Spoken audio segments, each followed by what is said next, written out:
Assalamualaikum warahmatullahi wabarakatuh.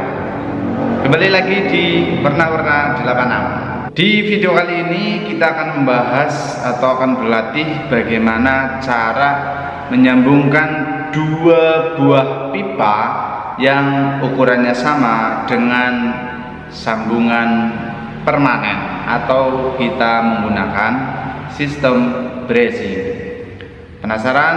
Simak terus video berikut ini.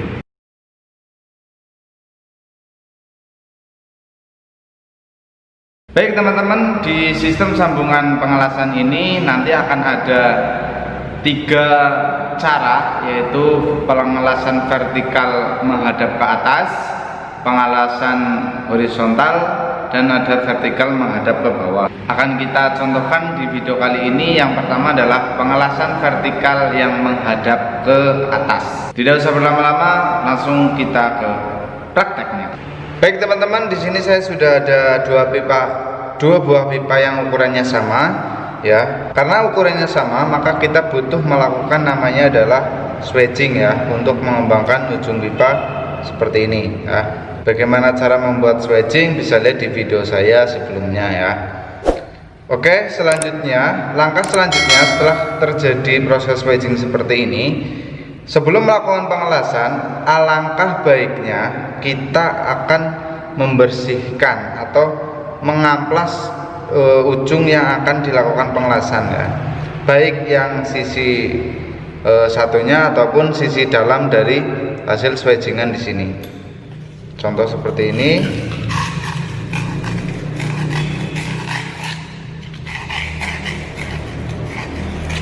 Ya. Jadi perbedaan seperti ini. Yang satu pun akan dilakukan seperti itu, ya. Harusnya pakai alat khusus untuk membersihkan dalam, karena tidak ada ya kita pakai seadanya, ya.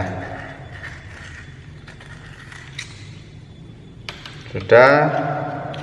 Kita tambah lagi ini pakai amplas, ya. Oke, hasilnya seperti ini.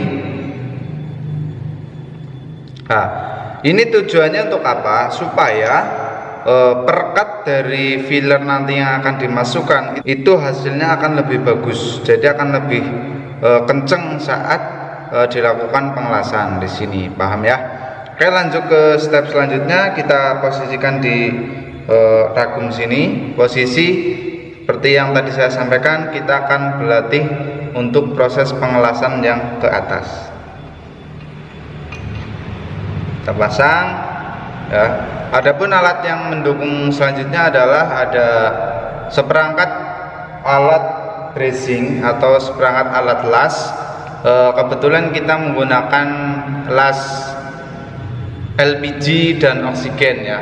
Ada juga las asetilin, tapi kita sekarang pakai las LPG dan oksigen. Baik, kita ke step selanjutnya, yaitu proses pengelasan.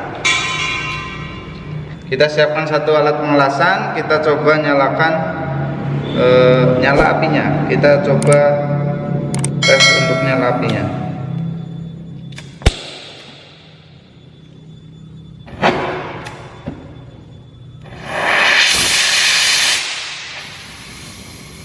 Oke.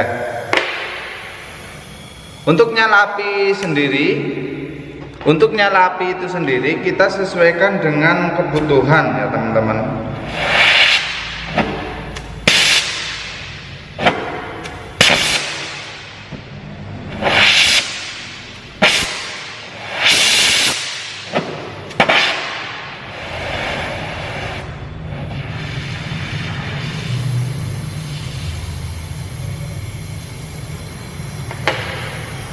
Untuk nyala api kita sesuaikan sesuai kebutuhan. Jika ukuran pipanya semakin besar, biasanya semakin besar nyala apinya. Jika ukurannya kecil, maka semakin kecil, karena nanti akan menyesuaikan ukuran. Oke, lanjut ke stepnya. Perhatikan, untuk prosesi penetesan filler ini itu harus berlawanan arah dengan api. Jika api dari sini, maka perak dari sini. Kenapa? Supaya perak itu tidak meleleh sebelum kondisi pipa itu benar-benar siap dikasih filler ya. Step selanjutnya kita panasi pipa di sini bisa dekat. Yang penting ujung biru yang paling biru itu tidak menyentuh. Kita tunggu sampai merah ya. Ketika warnanya sudah merah, api itu kita menjauh supaya pipanya itu tidak berlubang. Lanjut kita kasih perak dari berlawanan arah. Nah, setelah perak menetes, maka yang perlu kita panasi adalah bagian swedgingnya supaya nanti akan masuk ke dalam swedgingannya. Seperti itu. Kita matikan. Kita akan coba lihat hasilnya nanti ya. Itu teman-teman untuk cara pengelasan. Nanti akan kita bahas lagi di akhir video ini. Baik teman-teman, ini adalah hasil pengelasan kita ya. Kenapa di sini hitam? Ya karena kena panas dan karena pengelasannya tidak dialiri dengan nitrogen ya. Harusnya untuk pengelasan pipa tembaga itu dialiri dengan nitrogen. Baik, akan kita bahas secara teorinya di video kali ini. Baik teman-teman, ini adalah hasil pengelasan kita ya. Dan hasilnya sudah bagus ya. Tinggal nanti setelah ada proses pengelasan, kita akan adakan proses cek kebocoran ya. Saya ulangi untuk teori pengelasannya ya. Yang pertama, sesuaikan nyala api sesuai kebutuhan kita. Jangan terlalu besar dan jangan terlalu kecil. Yang kedua, posisi api dengan filler itu saling berlawanan. Yang ketiga, arahkan api ke bagian yang akan disambung ya sampai pipa berwarna merah ya. Ketika pipa sudah berwarna merah karena sudah panas, maka api itu akan mundur. Kenapa mundur? Supaya pipa itu tidak berlubang dan tidak keroak ya. Setelah mundur baru kita tetesi perak berlawanan arah.